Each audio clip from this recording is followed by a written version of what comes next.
Hey everybody, welcome to this week's Q&As. I'm recording these late Thursday afternoon, so hopefully there was enough time for people to get their questions in. So let's jump in and see what we got. First up, over on Patreon, Tony Escobar wanted to follow up about the CRT monitor that they found. Turns out it's a Zenith Healthview model H20H52DT.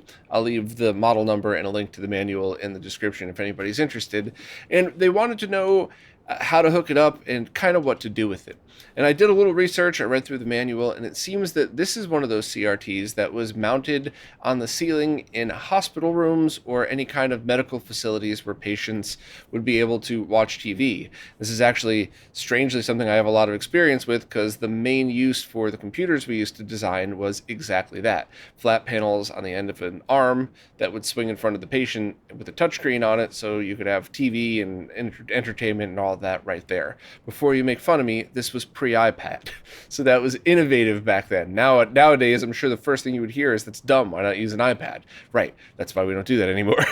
but that was in the mid to late 2000s, so there were still a lot of these style CRTs in the hospitals when I was going through and kind of checking this stuff out. And what you'll really find is that these were designed to comply with everything medically related. So even though they're technically medical grade monitors, they're no more TVL than any standard TV. And in fact, they might not even be as good quality as something you would have picked up at Circuit City or Nobody Beats the Wiz. Was that still around in the 2000s? Whatever. If you're old, you know what I meant. It actually might be worse quality than that. Those were designed first and foremost to be controlled by something like whatever you have next to you in your bed when you're in the hospital. So the channel changer and even the speaker is in the thing next to you, so you don't crank up the volume on your TV so that when you walk down the hallway in the hospital, there aren't just a bunch of TVs blaring. You just hold it next to you so it's only as loud as you need to go from there to your face. So that was a big feature of it, and it definitely has one of those ports on the back. It appeared to have standard mono audio input and yellow composite video input as well, so you could certainly use it as a monitor. And I will definitely add that while this might not be the medical grade monitor you hoped it would, if this was new old stock just laying around, you have a brand new CRT. So I always say, and I know I kind of didn't do the greatest job articulating this back when I first started the website, but composite video on a CRT is still amazing. I love it. Composite through scalars on flat panels, that's what I usually have some disdain for. But this scenario is fine. As long as it's in good condition, you could probably still have a great experience. Also note that if you're going from a stereo console to a mono input, you can use a Y cable. I don't want to repeat myself because we've gone over this quite a bit. Reference the page or the video that describes why, but never ever Y cables with video. With audio, at worst, you'll get some interference, but you certainly won't have voltage or safety issues. So you could still just go ahead and use it. I wouldn't try messing with well, let me rephrase that. If you wanted to mess with the remote control and remote speaker out for the part that goes next to the patient, you could probably try to look up the service manual, get a pinout, mod it, do some pretty neat speaker stuff with it. But that's a lot of work for that, and you might want to just appreciate it as is. And depending on the condition, I don't know, you might want to really just kind of concentrate on video first and just get yourself a pair of shielded speakers. Old PC speakers are great for this to start out with. So, I mean, that's pretty much it. You could try to track down a remote for it, but you might be stuck getting one of those old hospital remotes. And if you get that, just please do yourself a favor and wash the ever-living heck out of it. Trust me when I tell you, you do not want to know what those things have been through. Like, I always teach or try to teach safety for electronics. I would rather over clean one of those, the remotes, not the CRT, and kill it than not do that good of a job, which is the opposite of like a video game controller. If you have a gross, dirty NES controller, I'll pull the plastic all apart and clean the heck out of the plastics, and then do an alcohol bath and a scrub for the PCB, but I'll overall try to be gentle with it. For something that came out of a hospital, no way I'm being gentle with it. I am scrubbing scrubbing the shit out of it. So just, just my opinion there, but that's another safety-based one. So overall, I think you have a pretty cool find. I think it's something that you probably are going to enjoy messing with, especially if you got it for free, but just have realistic expectations. This isn't some medical grade PVM that they used to use to look at x-rays and MRIs. This was just something that was most likely hanging from the ceiling so that patients could just kind of stare off and watch TV as they were recovering. SD Heavens has a question, and I need to start out with an apology. I am far behind. I'm catching up, but let me actually read the question. SD Heavens wants to know if I have the 3D printed files for the Candy Cap project that I've been featured hosting anywhere on the website, particularly the one that looks similar to an original coin slot. They looked but couldn't find it. This is actually the exact solution for a very specific problem they've been having with their setup, and they would love to get it installed in their cab after seeing my past couple videos about it. So I will leave a link to Mid-Geek Crisis and where they posted the files. I'll double check with Joe just to make sure. And I'll leave that here for anybody listening to the Q&As. The reason I have not linked to it anywhere else is because I had all intentions of doing a full written post about it. And now maybe a little side TikTok video. I'll talk about that at the end of the Q&As. And I just haven't had time to do it. So I'm really trying to get that done by the end of the weekend. If time doesn't allow, I'll just figure something out. But I liked it so much that I wanted to give it more exposure than just tweeting a link or something. I wanted to make sure that was archived on RetroRGB. If Mid-Geek Crisis wants me to secondary host the files just as a backup, I'll gladly do that. If not, I'll point to wherever they're hosting. It's totally cool. But I think it's really awesome. And I love how it just does look like a coin slot. And a few people since that has been released have sent me, in a nice way, pictures of similar projects that I didn't know existed. And I still think this one's my favorite for our use. When I say our use, I mean us nerds that are probably going to need 3 buttons, not one, that would like something that we could either 3D print ourselves. I do have a question for all of you, though. How do you think I should get the screw into the metal one? I didn't think about that because the 3D print design was supposed to have those inserts, those screw thread inserts that you basically put at the end of your soldering iron. You push them into the 3D print because it heats up and kind of melts itself in, and that's it. I still would recommend using plastic screws for that, just so that you're not using a big strong metal screw that might rip that right out. You want to just make it, only as tight as you need to. But obviously I can't do that with the metal one. So I was thinking of using a hand drill just to slightly open up the holes in the metal one that I had printed and then epoxy one of those things into it. I don't know. I've never done that before. To be perfectly honest, I would not have spent all the money on the metal one, except I just really wanted it to look cool for the ad.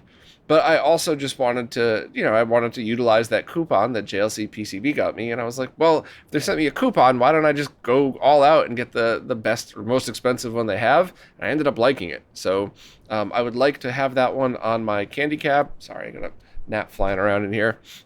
I just don't know how I would insert the threaded screw thing into it. So does anybody have any ideas? If not, I'm just going to drop the one that you would normally melt into it and epoxy it, wait a day, and then try using that.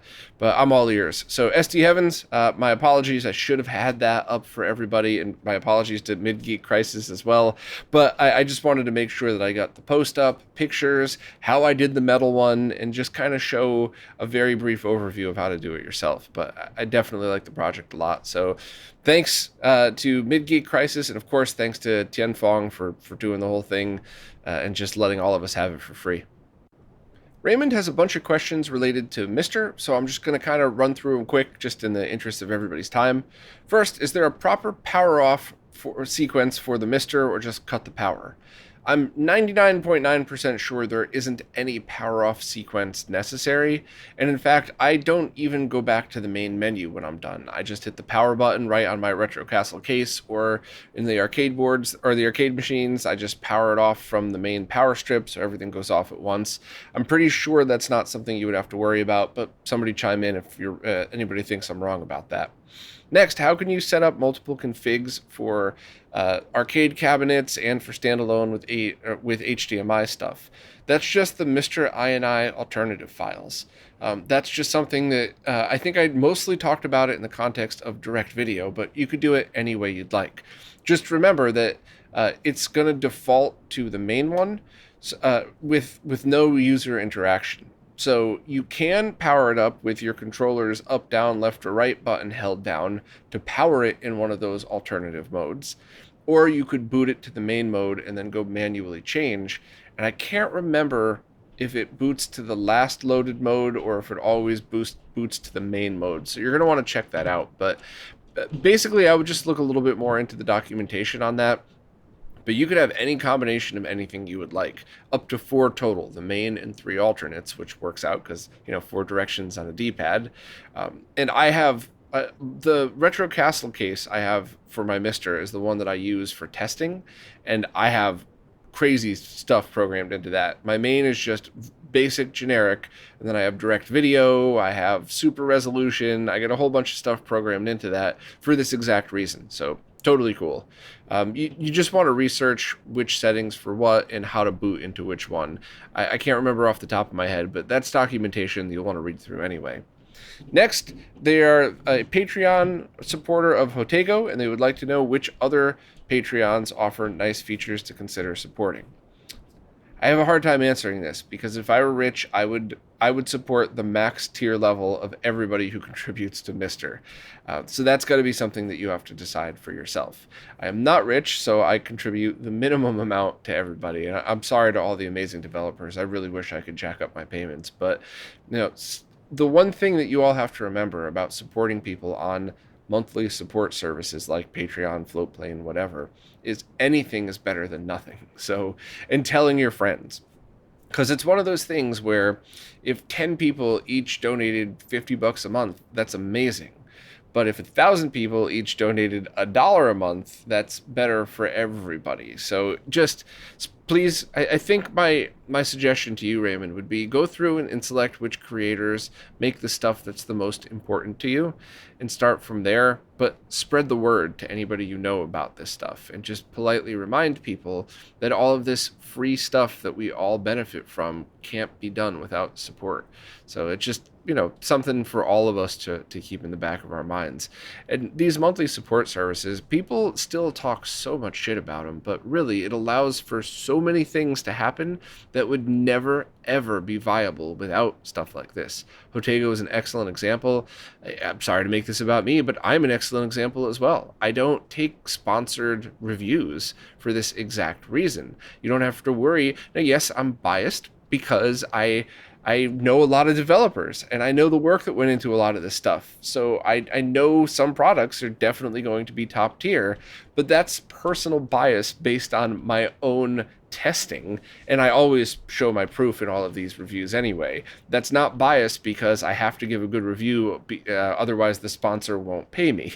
That is the type of bias that you need to worry about. And that's something that, at least for the time being, I haven't had to do that, which keeps everybody kind of honest. So just anybody who's listening to this, please consider that. Next up, which Bluetooth dongle, keyboard, and touchpad combo do I advise for the Mister? I link to the ones that I use on the Mister page. I'll put a link here, of course, for anybody that's interested. But I like the combo Bluetooth Wi-Fi receiver, and I like the separate USB keyboard. It's wireless. It's a little mini one because I don't have to worry about any kind of sync. As long as the thing is plugged in, it's done. You don't have to worry about Bluetooth desyncing, and you could just use it on anything. If you needed to use it on your PC, if you get a second Mister. So that's the one that I suggest. Also, how on their Mister can they show ROMs from the local SD card and network shared folder when using a core? I think you could back all the way out. It takes a minute, but you just go through and you back all the way out through the folders, and then you could access the SD card that way. The other thing you might be able to do, which I've never tested this before, but you might be able to create symlinks on your network share that point back to the local. You're going to have to try that yourself, though. I've never done it. I don't have time to test. So, but, let us know if anybody's done that before. That might be kind of neat. But generally speaking, I keep all of my ROMs on RetroNAS, and I run update all, and everything seems to work. So not really sure. I don't think you would need to have both unless there was some kind of speed issue for something. But, keep me updated. Let me know if there's a reason that you would need local files on that. And lastly, not Mr. Related, they have a Panasonic 3DO FZ1, but can't get any CDRs working. So good that you mentioned the model name, because I had a Gold Star 3DO that would not play CDRs at all either, and apparently that was a known thing for those. The FZ1 should. You're going to need to do. You need a few things for this. You need to make sure that your image is correct. You need to make sure that you're using high quality CDRs, and you need specific burners that can burn it at slower speed at certain higher qualities. People used to hunt down these Plextor burners. I've heard that some modern ones are actually great for CDs as well. So if I were you, I would look into any kind of 3DO focused Discord servers. I know there's one out there because I'm joined at least one of them, and I would ask the question there because other people have definitely run into this, and they might be able to provide links, Amazon links to the CDRs, and eBay links to older burners, and maybe even specific software that you would need. I use ImageBurn, which I think you mentioned as well. So I would just kind of check through all of those and see. And of course, if that drives you too crazy, you could always get Fixel's ODE. I know it's not cheap, but these are one of the many reasons why you would want one of those. You just don't have to worry anymore. So hopefully I was able to go through all those, but please re-ask if you need me to clarify anything. Mikel or Michael, I'm sorry, I can't remember what's the correct pronunciation for your name. I never intend to pronounce them wrong, but anyway, they have a question about Dreamcast output. It looks like they're using a RetroTink 5X, and they're looking to get all of the resolutions out of the Dreamcast. Great news there. Just go to either Retro Access or Retro Gaming Cables and get a SCART cable that has a switchable output on it for the Dreamcast. When you're playing games that are not 480p compatible or ones that require the switch trick, then what you would do is set it to 15 kilohertz mode. And when you do have 480p games, just flip it to 31 or do it when it's booting, when you see the logo pop up in order to force that mode. I had that in my Dreamcast video, which I guess I'll link here if you're interested. I'll link the video and the cables just to make sure I'm clear about which ones to get. But it is kind of confusing because all of us have been painstakingly waiting for the HD Retrovision cables, which maybe they're never coming again. I really did have them in my hand using them. So that wasn't BS. I didn't lie for anybody. I think the part shortage just murdered so many different projects like that. I think that really was like a breath away from releasing, and then everything kind of collapsed on itself. But to make things even more confusing, you can get RGB SCART cables that are only 15 kilohertz, which is also what the original Dreamcast output or Dreamcast SCART cable was. So it is a confusing thing to deal with, but as long as you have one that has the 1531 kilohertz switch on it, and as long as my suggestion would be leave it in 31 kilohertz mode. And then if you have any compatibilities, then flip it off. Or if for example, that Street Fighter 3 Alpha or something would require that to get into RGB mode or whatever else, whatever issues you want, leave it in 31 kilohertz, flip it to 15 only when needed. So I'll leave links to all of that stuff, but good question. DW623 has a question about the batteries inside your game cartridges that retain your game saves.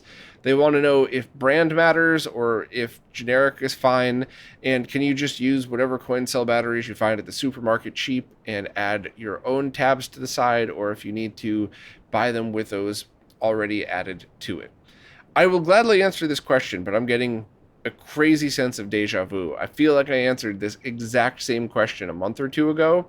So DW, if you didn't hear the other answer a few weeks ago, totally cool. But that also might mean that I answered your question, but the answer got deleted in post by accident. So my sincere apologies if that was it. But my answer to you, my honest answer is that I am super lazy and I want Luke from Console 5 to do all the work for me.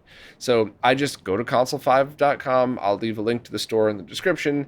I go to the exact battery that I need, and I order it from Luke. And it already has the tab on it. It's already a brand that if there were issues, Luke would be getting a ton of returns or complaints for it. So I just kind of confidently know that that's a good solution for me.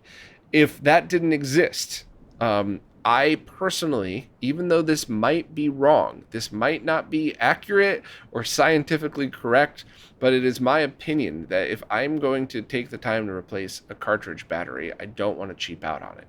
I'm not going to buy a generic brand, which could be made in the exact same factory at the same time as a name brand, but it also couldn't. And I also don't want to buy one of those mini spot welder things like Voltar did the video on, to manually add those, because what if I get it slightly askew and it's crooked, and I don't want to think about all of that stuff. If I'm taking the time to work on a cartridge that's important to me, I just want to do it right. So I would try to find a name brand that and more importantly too, ask other people in retro what they've been using in their experience, and use that instead. So basically, go to Console 5 unless shipping is just too crazy wherever you might live. Now, on the flip side, though, what if you own a game store and you just want to make it your policy that you charge a premium, but you change every battery that comes in on every cartridge? They're all opened, they're cleaned with the proper methods, not Brasso and sandpaper, and and you change the batteries, and now everything that's not just a bargain bin game has a premium price tag. You still want to save money because you want to save your customers money. You're not going to buy single packs of expensive coin cell batteries that already have them on. You might just want to buy them in bulk. And in that case, I would still kind of look for name brands, but I would look for bulk packaging on them. And you could absolutely do the spot weld just like Voltar showed, which I'll leave links to, of course, but you could do that. But that's a totally different scenario. Then you're buying 500 or 1,000 batteries, and you're buying the tools to do this, and you're cranking them out all the time, and you might save yourself some money at the end of the day, but maybe you could have just found them already done for you. So that was a really long, drawn-out way of saying just buy them from Console 5, but I always want to kind of cover all grounds, because even though just buying it from Console 5 might solve your problem, DW, maybe other people are listening and going, yeah, it's not going to work for me. I have 100 cartridges, or I want to do everything in my collection, so I just kind of want to kind of spread out the answer for everyone, but hopefully the Console 5 link's all you need. James Freeman is currently using 2 powered 5-in, 1-out HDMI switches in their main gaming setup, one to each of the TV's HDMI inputs. They want to know if daisy chaining the 2 switches will add noticeable input lag. They've read differing opinions on the matter, but they found little actual evidence.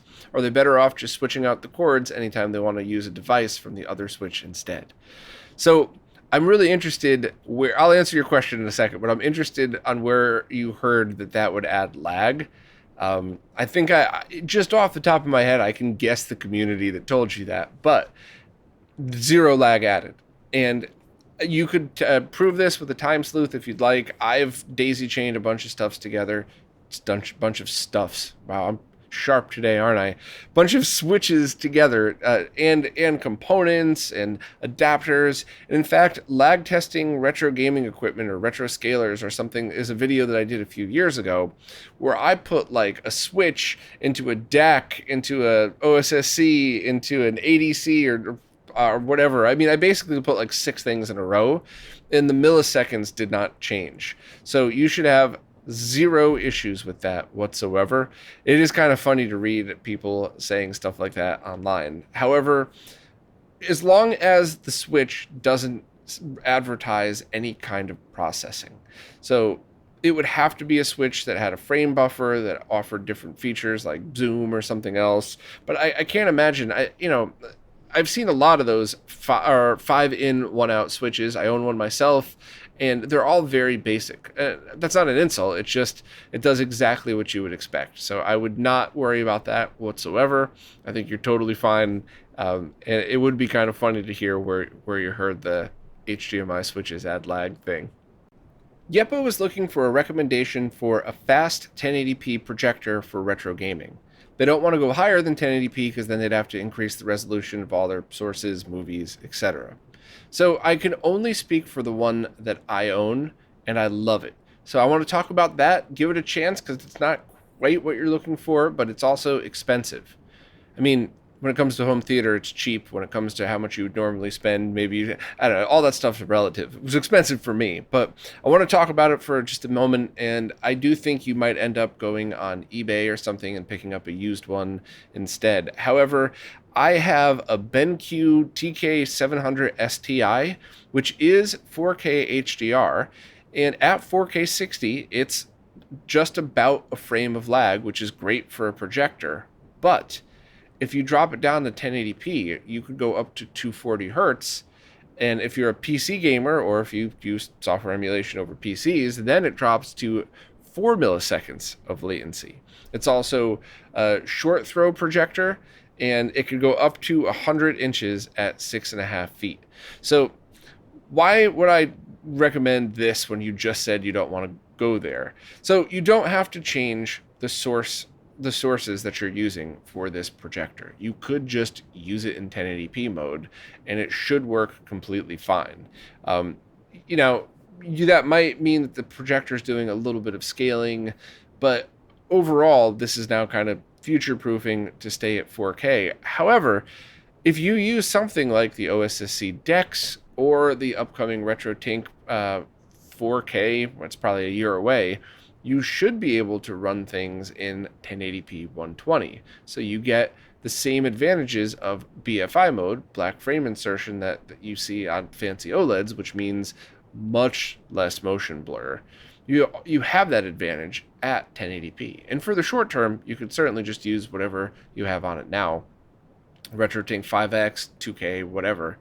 The only thing that I will 2X, not 2K, but the only thing that I'll mention is that projector screens are like not perfectly uniform. They all kind of have like a wobble to them.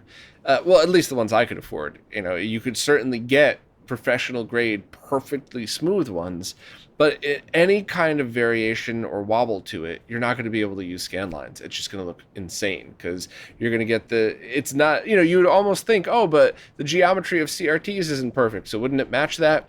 No, it looks terrible. So that's the only other thing I would mention for any projector, unless you have a perfect screen on it.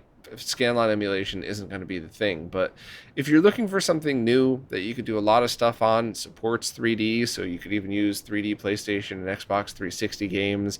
Maybe someday if we get a Virtual Boy core on the Mister, there could be 3D there too. You could enjoy all of that stuff. But I really think having the ability to go to 120 or 240 in this case of the 1080p 240 is really good for people that have more than just retro gaming on there. You have PC gaming, software emulation, or of course any of the potential scalar stuff. And I did try the DeX's output in 720p 120 on this projector, and it was a very noticeable difference versus 720p 60 or even 1080p 60, because you get that lack of motion blur. Now, BFI itself adds a little bit of latency as well, but that's all a trade-off, and it's basically, if you're going to use a projector, you're going to be talking about a little bit of lag anyway over a CRT. So that's just all of those things you're going to want to keep into your mind while you're doing this. But it's expensive. So if you would prefer, maybe you could just go to any of those projector websites, see who's done latency tests on theirs, and try to find a used cheap one on eBay that goes up to 1080p 60 that could hold you off until budget allows for this or whatever comes out after it. But I wanted to kind of do a very quick projector overview for you on this, just so you would know what to expect. But you're always going to have a little bit more lag and a lot more money spent when using a projector versus a cheap flat panel. Adam Adamant has a question regarding every modder's favorite controversial subject, glue. They understand how glue or silicone can be unsightly, but they're also a former employee of one of the largest shipping companies, and they've seen firsthand how packages are treated. Disclaimer, they're not saying that glue should pick up the slack of bad solder joints. Would a RetroRGB writer be willing to do a write-up of do this, don't this for glue practices when modding?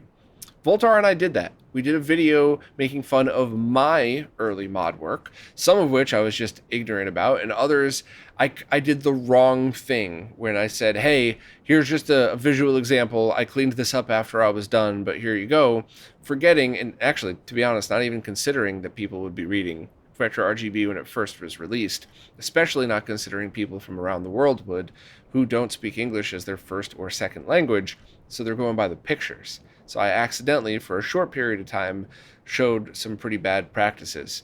And we made fun of that, and we explained why they were bad. As you know, we tried to be funny about it, but it was also a lot of fact in there as well. But I can give you a couple of overviews. So first and foremost, don't ever get glue on the solder joint, ever, because the heat from the glue might slightly dislodge it. It could create heat buildup. There's lots of bad reasons for that. And the reason that that is such a big talked about thing is about 10 years ago, maybe a little less than that, there was a modder out there that just thought it was easier to touch the wire to a solder point with a whole, glob of glue over it, wait for it to dry, and leave that instead of actually soldering the wire to the pin. And they were selling consoles and mods like that. So that is one of the main reasons why glue got such hate over the years. And sometimes it's like a concert, right? When people start to push one way, the only real solution is to either push back or fall over. So there was a lot of pushback from the modding community, but I think it kind of fell into the middle mostly. There's always going to be people that just want to make noise because they can, but I think most people are pretty calm about it nowadays that we've showed examples. But basically, don't ever use it in place of a good connection, and don't ever let it touch any of the solder joints or anything where it could create some heat or dislodge anything like that. One of the things that I didn't really get through my skull when I first started modding, because I didn't have the right wire, I didn't have the right soldering iron. I think my first couple of weeks doing RetroRGB stuff, I was still using a wood burning iron and not a soldering iron, because I had it in my drawer since I was like 15. Somebody gave it to me once. I didn't realize which was which. I didn't do this stuff all the time. And then when I did it at my jobs, I would use the professional grade equipment. So I didn't really get in the context of older equipment, adding fresh solder, all of that stuff. But if you do a good job and you solder a wire to any kind of point, you should be able to give it a pretty solid tug without it popping off. And if it does pop off, you didn't solder it right. But a lot of beginners use glue to hold that wire in place so it won't pop off. But that's just wrong, because if you should really learn how to do the soldering correctly so you don't have to worry about it. Now, that said, there are certainly times where exactly what you describe happens. The one that's popping up in my mind right away is lifting the RGB pins on the Genesis 1 VDP for triple bypass installations. It's the same theory of make sure the wires are solid, but those pins on the VDP are very brittle. So even if you pack the heck out of that Genesis, if a box goes down a flight of stairs, there's a good chance that just the very light weight of those wires flopping around could break off the VDP pins. So you'll see a lot of modders, the solder joints are correct, but on the motherboard, they'll put a dab of glue on the wires to make sure that not the joints, but the wires are secured to the motherboard. Now, yes, hot glue is not a permanent solution. Hot glue will eventually pop off. That's why I love it. I use hot glue all the time in scenarios in which I want to eventually remove it because it is easy to come off, and it's non-conductive. So in this case, you don't want to put epoxy, there was a modder notorious for using epoxy in these situations, just destroyed motherboards and cases doing it this way. So you don't want it permanent for that reason. But if you're a modder who's done a beautiful job with great joints between your wires and your connection pins, but it has to ship across the world, yeah, sometimes tying down some slack with hot glue, or for a lot of the PlayStation 2 ones, people use, I think, nail polish, which gets very, very sticky. There was a couple of different tricks, but all of them were solid reasons for doing so, and it was exactly the perfect scenario for doing exactly that. So I think something like this would be best described by showing the Voltar video or doing a detailed video about it. I don't think a written post would really be able to demonstrate it as much.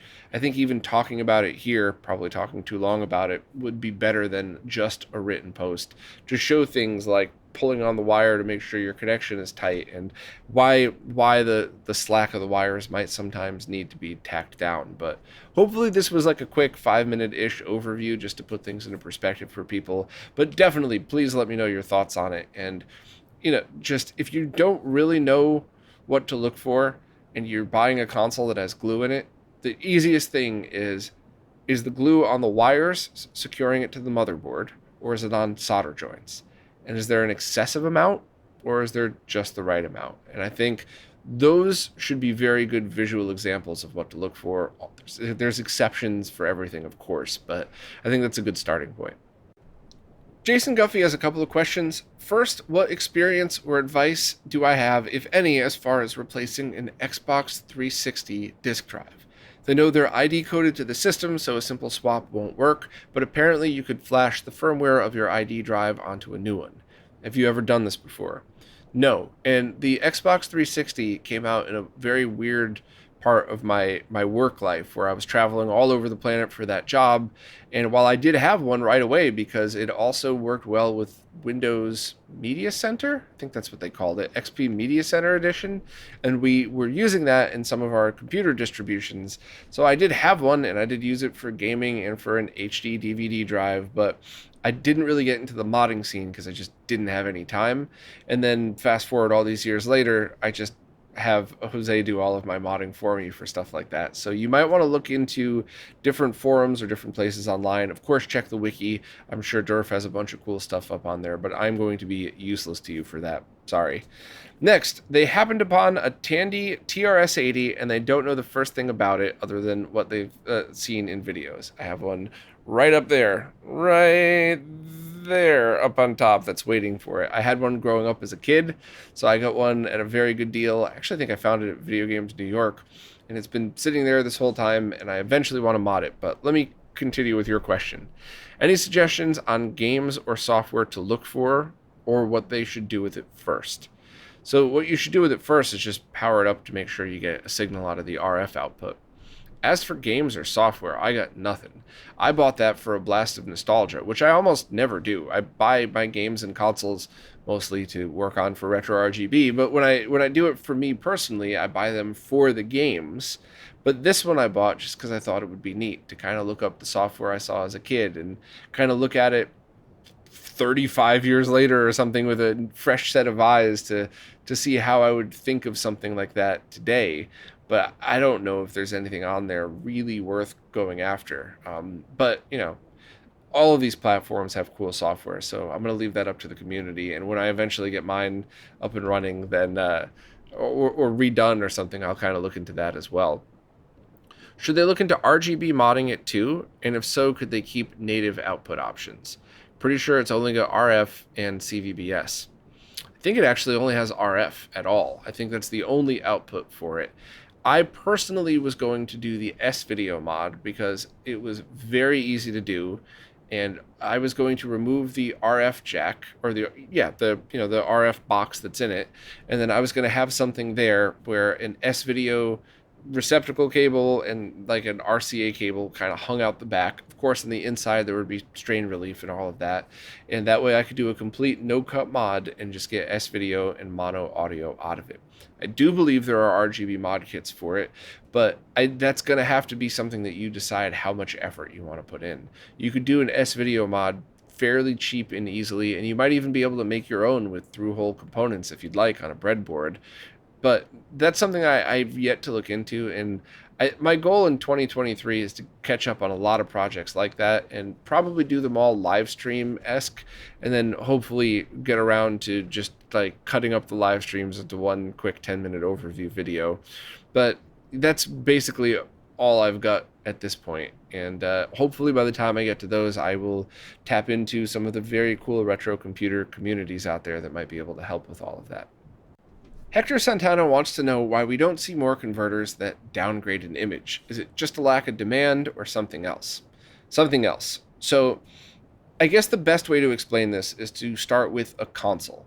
You have something like a Genesis or a Super Nintendo where the video is generated by the main video chip and then it's sent to a video encoder chip.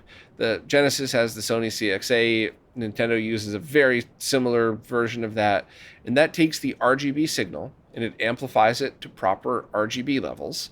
Same with the sync signal. And then it also combines those to make S video and composite. And then, of course, then that's routed to an RF box to make RF. So if it's that easy, why can't you just use those chips like the Sony CXA and an external encoder? The reason is because those are not the only signals going to the Sony CXA. In the case of the Genesis, you have the subcarrier, the pixel clock, and I think a few other things. And yes, I am oversimplifying this. Developers, stop rolling your eyes. I'm just trying to do my best giving a general answer to this. So when you don't have those extra signals, the chip doesn't really know how to process the colors and how to process the information on screen. And while you could get it kind of close for generic stuff like VCRs, video game consoles are all unique. So you would have to dial each one in either manually, which is a kind of a pain, or using the signals from the console. So that's why you could get the AshenWorks or the Linux Bot, or I think Retro Castle Ivory is coming out with a few. You could do RGB to S video with mostly no issues. It's not going to be as good as the original console for the reasons I just explained, but that's when you start getting crazy color issues going to composite. And hopefully Ivory will finish the design with the variable capacitor on there so you could manually dial it in, but it's still not going to be the same, and you're still going to get a little bit of shimmering and weird color issues for that reason. Now, why we haven't seen component video to S video converters? My guess, and this is just a guess, but my guess is there are already chips out there like the Sony CXA to go from RGB down, but I don't know if there are any chips at all available that could go from component video down.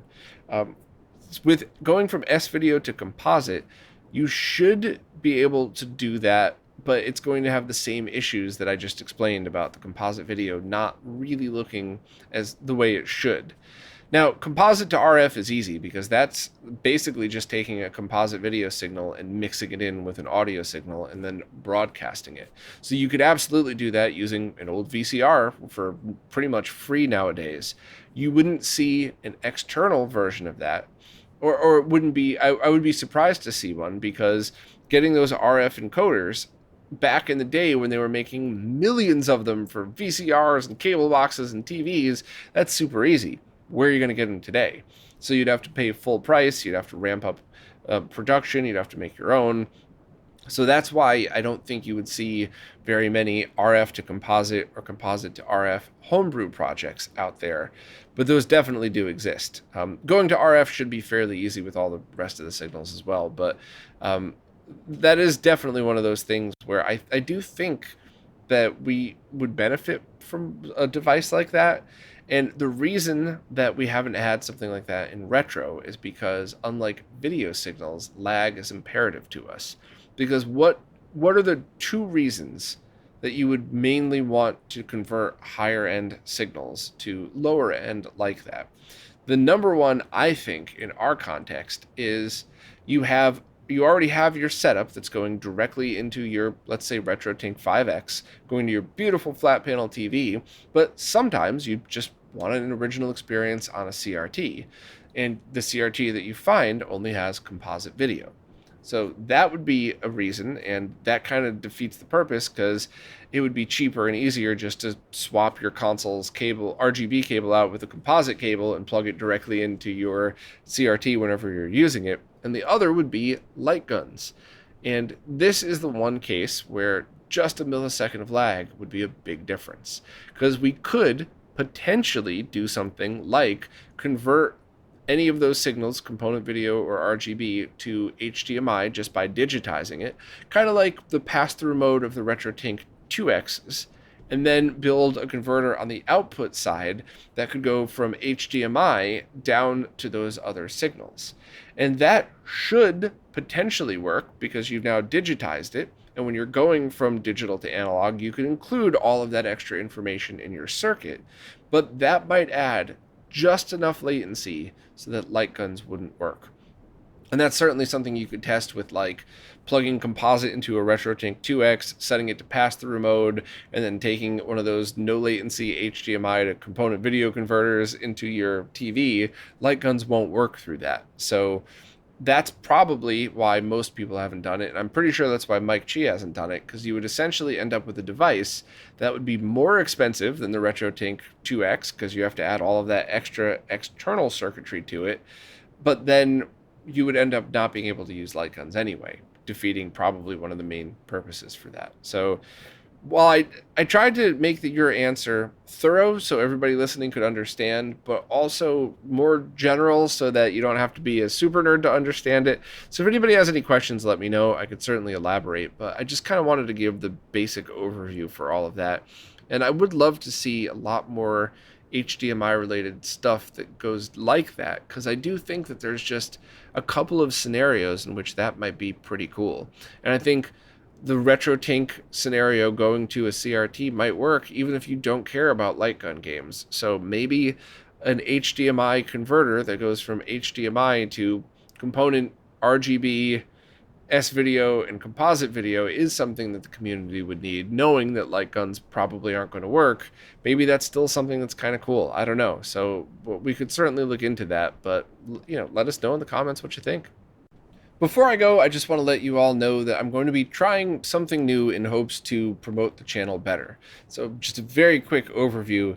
The higher production videos I used to do all the time on YouTube were basically a full week's worth of work by themselves on top of all the other stuff that I do, which I can't sustain that. I'll eventually just work myself to death. And while I enjoyed them and while they were fun, they didn't make any money at all.